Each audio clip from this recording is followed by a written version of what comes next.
ఘనంగా సామూహిక వాసవి మాత పారాయణం. సిద్దిపేట జిల్లా గజ్వేల్లో సోమవారం గంగిశెట్టి ఉమేష్ స్వగృహంలో ఆర్యవైశ్య మహిళా విభాగం ఆధ్వర్యంలో సామూహిక శ్రీ వాసవి కన్యకా పరమేశ్వరి పారాయణం నిర్వహించారు.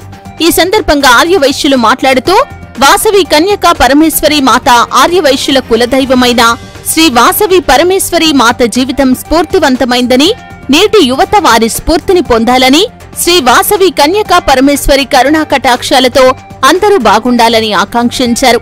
గజ్వేల్లో సామూహిక వాసవి కన్యకా పరమేశ్వరి పారాయణం నిర్వహించడం అభినందనీయమని అన్నారు.